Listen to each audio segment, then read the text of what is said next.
दोस्तों नमस्कार, मैं हूं अमरनाथ प्रसाद।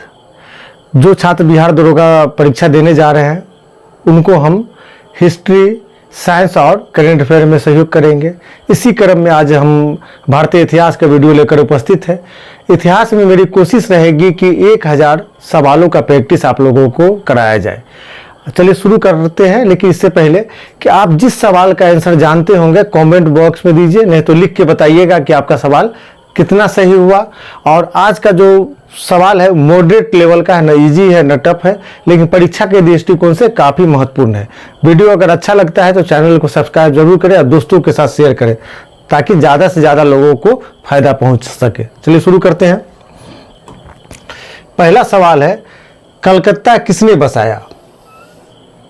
कलकत्ता किसने बसाया?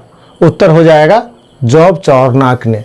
कलकत्ता जॉब चार्नक ने बसाया था। काफ़ी महत्वपूर्ण सवाल है, परीक्षा में आपको अक्सर दिख जाता है। इसका एक्सप्लेनेशन देख लेते हैं। देखिए 1698 ईस्वी में अंग्रेजों को सुल्तानाती, कालीकाता और गोविंदपुर नामक 3 गांवों की जमींदारी 1200 रुपये में प्राप्त हुई थी। जॉब चार्नक ने इन तीनों गांवों को मिलाकर कलकत्ता की स्थापना की। याद रखिए कि सुल्तानाती, कालीकाता और गोविंदपुर की जमींदारी अंग्रेज को मिली थी। उसी तीनों गांवों को मिलाकर जॉब चार्नक ने कलकत्ता की स्थापना की थी। नेक्स्ट, बंगाल का प्रथम गवर्नर जनरल कौन था? बंगाल का प्रथम गवर्नर जनरल कौन था? उत्तर हो जाएगा वारेन हेस्टिंग। Warren Hasting. देखिए जब इस तरह का सवाल पूछा जाता है तो उसमें लॉर्ड हेस्टिंग भी ऑप्शन में रहता है, तो आपको याद रहना चाहिए वारेन हेस्टिंग आंसर आएगा। इसका एक्सप्लेनेशन देख लेते हैं कि 1773 में रेगुलेटिंग एक्ट पारित किया गया। इस एक्ट के तहत बंगाल के गवर्नर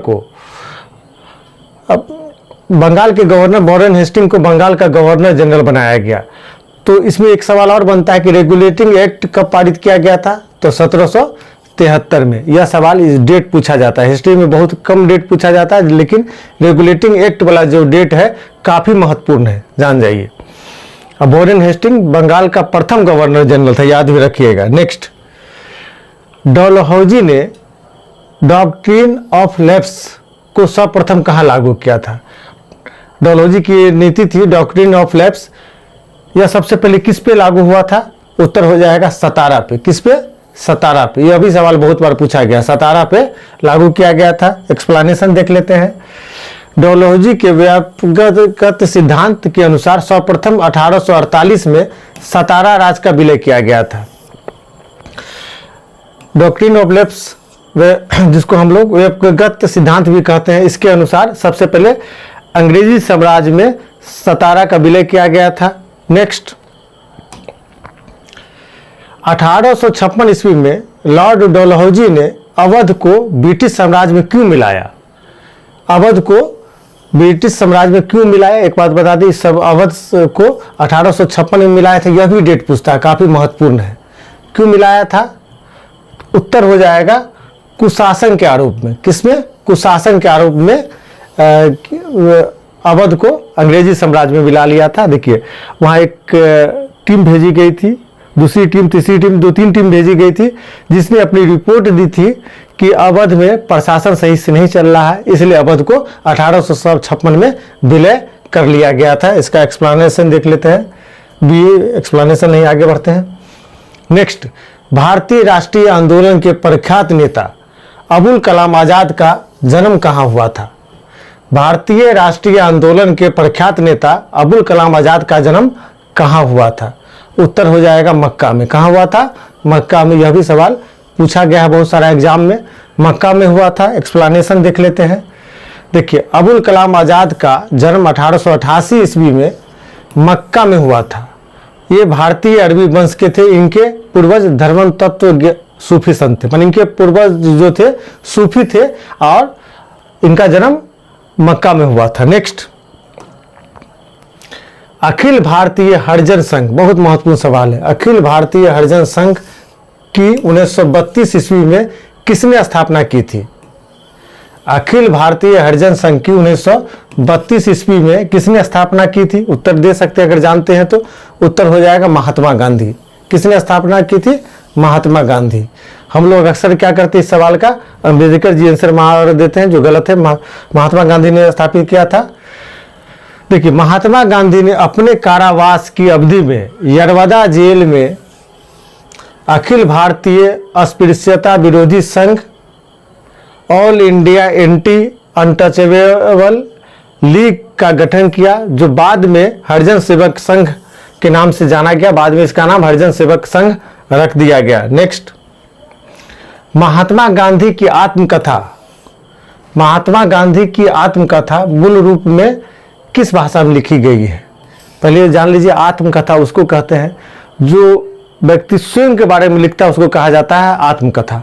तो महात्मा गांधी जी ने अपनी आत्मकथा किस भाषा में लिखी थी? उत्तर हो जाएगा गुजराती में। किसमें? गुजराती में। हम लोग अंग्रेजी मार देते हैं आंसर में, गुजराती में लिखी गई थी। इसका एक्सप्लेनेशन पढ़ लेते हैं। महात्मा गांधी ने अपनी आत्मकथा मूलतः गुजराती भाषा में लिखी थी, जिसका अंग्रेजी अनुवाद महादेव देसाई ने माई एक्सपेरिमेंट विथ ट्रूथ नाम से किया था। महादेव देसाई ने माई एक्सपेरिमेंट विथ ट्रूथ के नाम से अनुवाद किया था। नेक्स्ट, ये काफी सवाल महत्वपूर्ण है। Poverty and un British rule in India. Poverty and un British rule in India किसने लिखी है? आप लोग का उत्तर जानते होंगे। इसका उत्तर हो जाएगा दादा भाई नेहरू। दादा भाई नेहरू बड़े अमीर परिवार से बिलोंग करते थे, व्यापारी थे। उन्होंने अपनी सारी संपत्ति भारतीय स्वतंत्रता आंदोलन में खर्च कर दी। उनकी एक पुस्तक थी poverty and un British rule in India, उन्होंने लिखी थी। काफ़ी बार पूछा गया है। चलिए इसका एक्सप्लेनेशन देख लेते हैं।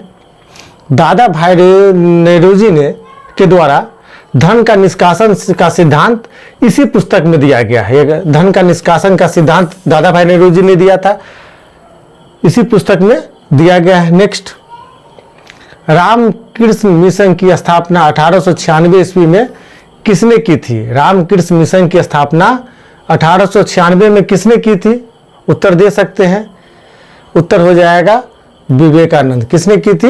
विवेकानंद ने। याद रखिएगा, किसने की थी? विवेकानंद ने। नेक्स्ट,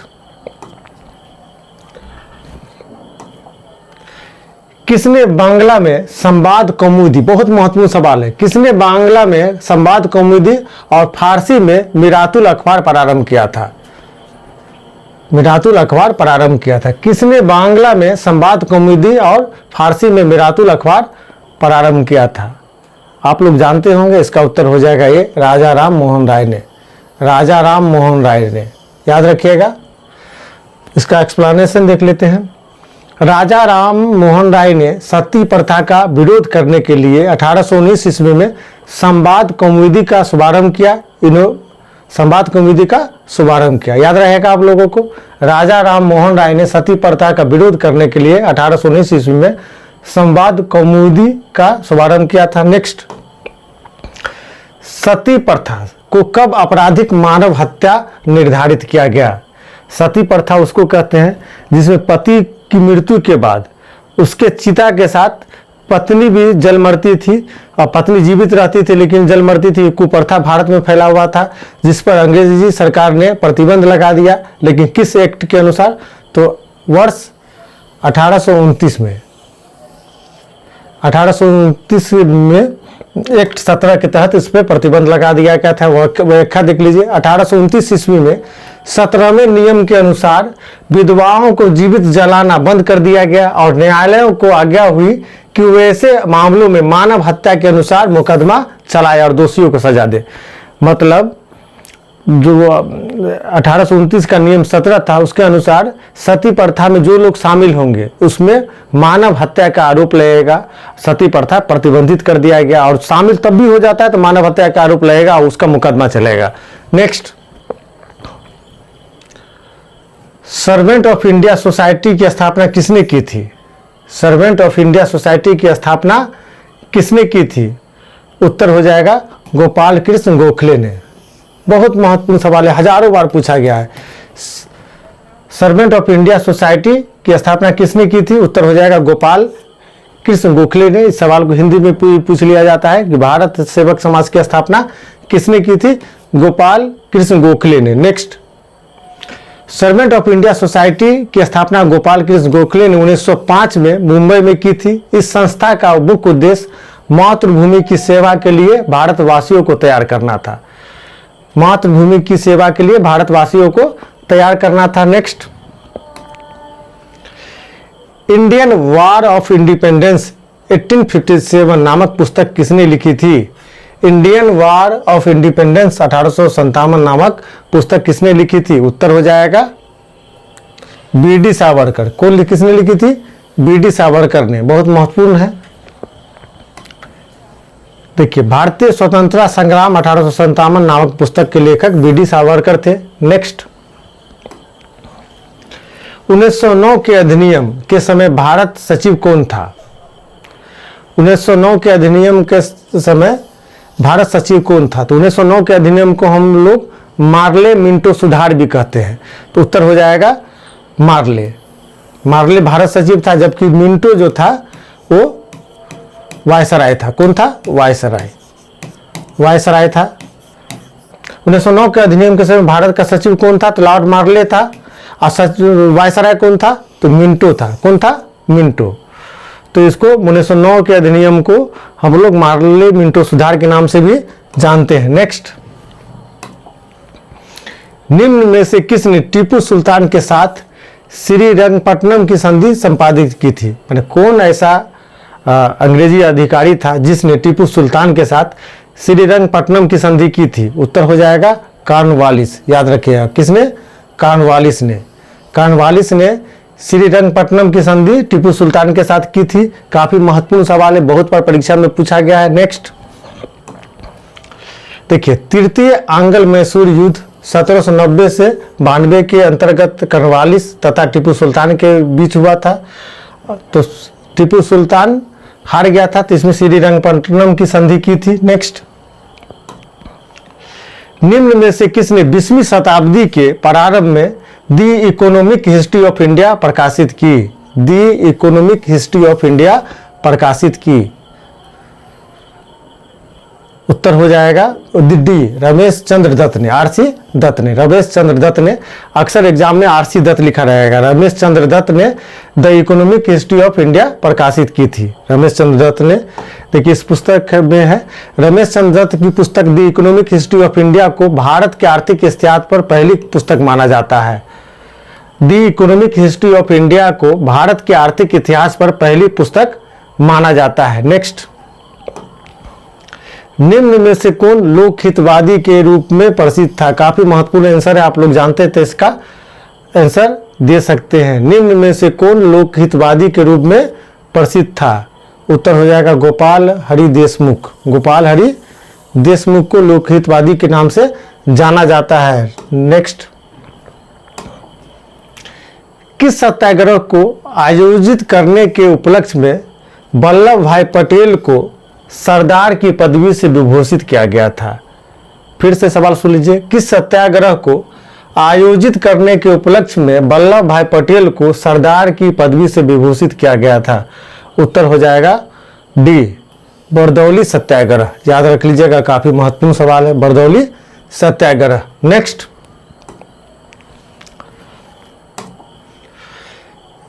सम्मति का आयु अधिनियम, इसका अंग्रेजी नाम है एज ऑफ कंसेंट एक्ट 1891 को बनाने में निम्नलिखित में से कौन सा अग्रणी था? माने किसने अंग्रेजी सरकार की मदद की थी, प्रेरित किया था अंग्रेजी सरकार को? सम्मति का आयु अधिनियम एज ऑफ कंसेंट एक्ट बनाने में किसने मदद की थी?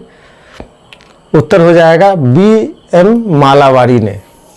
याद रखिएगा। देखिए, इसका एक्सप्लेनेशन पढ़ लेते हैं। 1891 ईस्वी में ब्रिटिश सरकार ने S.S. बंगाली और B.M. मालावारी के सहयोग से एज ऑफ कंसेंट एक्ट पारित किया। दोनों महत्वपूर्ण है, जिसके अनुसार 12 वर्ष से कम आयु की कन्याओं के विवाह पर प्रतिबंध लगा दिया गया। तिलक ने एज ऑफ कंसेंट एक्ट का विरोध किया था। उनका ये विरोध ऐसा नहीं था कि वो सुधार के विरोधी थे, उनका कहना था कि यह सब भारतीय खुद कर लेगा, भारत के इसमें हस्तक्षेप नहीं होना चाहिए। इसलिए तिलक ने एज ऑफ कंसेंट एक्ट का विरोध किया था। नेक्स्ट 1930 ईस्वी में एज ऑफ कंसेंट एक्ट को संशोधित कर शारदा एक्ट नाम दिया गया, जिसमें विवाह की आयु लड़की के लिए 14 वर्ष और लड़के के लिए 18 वर्ष रखी गई। समझ गए? आगे बढ़ते हैं।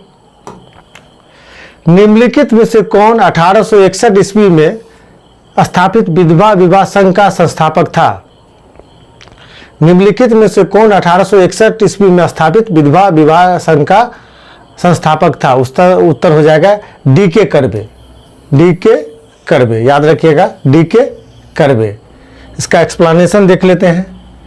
डी.के. कर्वे ने 1861 ईस्वी में महादेव गोविंद रनाडे के सहयोग से विधवा विवाह संघ की स्थापना की थी। एक बार और सुन लीजिए। Professor DK. कर्वे ने 1861 ईस्वी में महादेव गोविंद रनाडे के सहयोग से विधवा विवाह संघ की स्थापना की थी। नेक्स्ट,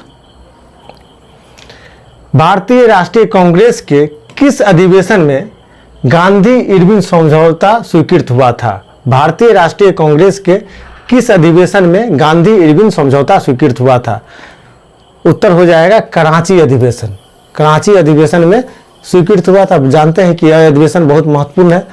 1931 में हुआ था। सरदार वल्लभ भाई पटेल इसके अध्यक्ष थे।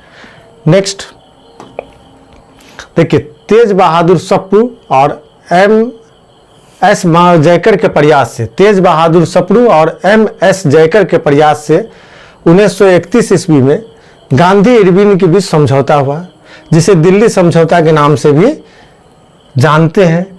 इसे मंजूरी दिलाने के लिए मार्च 1931 ईस्वी में कराची में कांग्रेस की बैठक हुई, माने कांग्रेस का अधिवेशन बुलाया गया। सरदार वल्लभ भाई पटेल इसके अध्यक्ष थे। नेक्स्ट, निम्नलिखित में से कौन 1962 ईस्वी में भारत के उत्तरी भाग पर चीन द्वारा किए गए आक्रमण के समय भारत का रक्षा मंत्री था? रक्षा मंत्री था। उत्तर हो जाएगा बी.के. कृष्ण मेनन।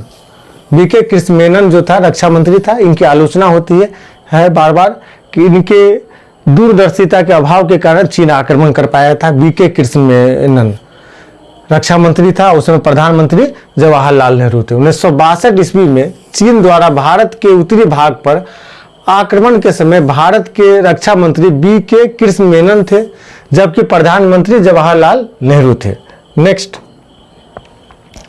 अभिनव भारत नामक संस्था किसके द्वारा संगठित की गई, किसके द्वारा स्थापित की गई? उत्तर हो जाएगा वी.डी. सावरकर के द्वारा। किसके द्वारा? वी.डी. सावरकर के द्वारा। अभिनव भारत नामक संस्था किसके द्वारा संगठित की गई थी? वी.डी. सावरकर के द्वारा। देखिए 1904 ईस्वी में वी.डी. सावरकर ने अभिनव भारत नामक क्रांतिकारियों का एक गुप्त संगठन बनाया था। अभिनव भारत का किसने गठन किया था, बनाया था? तो वी.डी. सावरकर ने। वी.डी. सावरकर ने। नेक्स्ट देखिए, भारत में पश्चिमी शिक्षा का मैग्ना कार्टा निम्नलिखित में से कौन सा है? भारत में जो वेस्टर्न एजुकेशन सिस्टम आया था किस अधिनियम के तहत आया था, जिसको मैग्ना कार्टा कहा जाता है? उत्तर हो जाएगा सर चार्ल्स वुड डिस्पैच 1854 में। इसको क्या कहा जाता है? सर चार्ल्स वुड डिस्पैच 1854 में आया था। यह सेक्रेटरी ऑफ स्टेट थे, इनके प्रयासों से आया था। नेक्स्ट, अमेरिका में भारतीय क्रांतिकारी गतिविधियों का नेता कौन था? काफी महत्वपूर्ण सवाल है, परीक्षा में अक्सर पूछा जाता है। उत्तर हो जाएगा लाला हरदयाल। कौन था? लाला हरदयाल। याद रखिएगा, इन्होंने गदर आंदोलन चलाया था। देखिए, लाला हरदयाल ने अप्रैल 1911 में कैलिफोर्निया विश्वविद्यालय में प्रवेश लिया। लाला हरदयाल गदर आंदोलन के लिए प्रसिद्ध थे, जिसकी रूपरेखा अमेरिका में बनी और वहीं से संचालित भी हुई। गदर आंदोलन कहाँ से संचालित हुआ? अमेरिका में। इसके नेता कौन थे? लाला हरदयाल। लाला हरदयाल के प्रेरणा पाकर सोहन सिंह भाकना ने 1913 में युगांतर आश्रम की स्थापना की। युगांतर आश्रम की स्थापना की। नेक्स्ट, 1761 ईस्वी में पानीपत के तृतीय युद्ध में मराठा सेनाओं का नेतृत्व किसने किया था? 1761 ईस्वी में पानीपत के तृतीय युद्ध में मराठा सेनाओं का नेतृत्व किसने किया था? इसमें मराठाओं की हार हुई थी, मराठाओं की कमर टूट गई थी और इस युद्ध में मराठों का नेतृत्व सदाशिव राव ने किया था। याद रखिएगा, सदाशिव राव ने किया था। देखिए, इस जो युद्ध में मराठा की हार हुई थी, ये सदाशिव राव की कूटनीतिक असफलता थी। इन्होंने दोस्तों को संगठित नहीं किया, मिला के नहीं रखा, इनकी दूरदर्शिता की अभाव थी, तो हार की जिम्मेवारी इनको ही जाती है। और मराठा सेना का नेतृत्व भी इन्हीं ने किया था, सदाशिव राव ने। नेक्स्ट, निम्नलिखित में से किस भारतीय को अंग्रेजों द्वारा भारतीय सिविल सेवा से हटा दिया गया था, पदच्युत कर दिया गया था? निम्न में से किस भारतीय को अंग्रेजों द्वारा भारतीय सिविल सेवा से हटा दिया गया था? उत्तर हो जाएगा सुरेंद्र नाथ बनर्जी को। किसको? सुरेंद्र नाथ बनर्जी को भारतीय सिविल सेवा से हटा दिया गया था। नेक्स्ट, किस विख्यात समाज सुधारक के द्वारा ज्ञान योग, कर्म योग और राजयोग नामक पुस्तक लिखी गई है? किस विख्यात समाज सुधारक द्वारा ज्ञान योग, कर्म योग तथा राजयोग नामक पुस्तक लिखी गई है? उत्तर हो जाएगा स्वामी विवेकानंद द्वारा। किसके द्वारा? स्वामी विवेकानंद के द्वारा। नेक्स्ट, लाहौर कांग्रेस अधिवेशन के अध्यक्ष कौन थे जिन्होंने 1929 में पूर्ण स्वराज की मांग की और औपचारिक रूप दिया? लाहौर कांग्रेस अधिवेशन के अध्यक्ष कौन थे जिन्होंने 1929 में पूर्ण स्वराज की मांग की और औपचारिक रूप दिया? देखिए, 1929 का जो अधिवेशन था काफी महत्वपूर्ण है, लाहौर में हुआ था। इसमें पूर्ण स्वराज की मांग की थी। इसके अध्यक्ष कौन थे? तो उत्तर हो जाएगा जवाहरलाल नेहरू। जवाहरलाल नेहरू। देखिए, 1928 में कांग्रेस के अध्यक्ष मोतीलाल नेहरू थे। 1929 में कांग्रेस के अध्यक्ष जवाहरलाल नेहरू बने। भारतीय इतिहास में या कांग्रेस के इतिहास में ये पहली घटना है, स्वतंत्रता से पहले की बात कर रहे हैं, जो पिता से पुत्र ने अध्यक्षता ली हो। समझे ना? जवाहरलाल नेहरू 1929 के लाहौर अधिवेशन के अध्यक्ष थे। नेक्स्ट, कांग्रेस के कराची अधिवेशन 1931, डेट भी महत्वपूर्ण है, कराची अधिवेशन भी महत्वपूर्ण है, की अध्यक्षता किसने की थी? कांग्रेस के कराची अधिवेशन की अध्यक्षता किसने की थी जो 1931 में हुआ था? उत्तर हो जाएगा सरदार वल्लभ भाई पटेल ने की थी। किसने की थी? सरदार वल्लभ भाई पटेल ने की थी। इसका एक्सप्लेनेशन पढ़ते हैं। कराची अधिवेशन की अध्यक्षता सरदार पटेल द्वारा की गई थी। इस अधिवेशन में मौलिक अधिकार, काफी महत्वपूर्ण है, मौलिक अधिकार और आर्थिक नीति पर प्रस्ताव पारित किया गया। आपको अक्सर परीक्षा में पूछता है कि कांग्रेस के किस अधिवेशन में मौलिक अधिकार पर प्रस्ताव पास किया गया। दूसरा सवाल बनता है आर्थिक नीति पर प्रस्ताव पारित किया गया, तो हो जाएगा कराची अधिवेशन 1931। इस अधिवेशन के अध्यक्ष थे सरदार वल्लभ भाई पटेल। दोस्तों, इसी के साथ यह वीडियो संपन्न होता है। अगला वीडियो का इंतजार करें, फिर एक वीडियो लेकर आएंगे। बहुत बहुत धन्यवाद।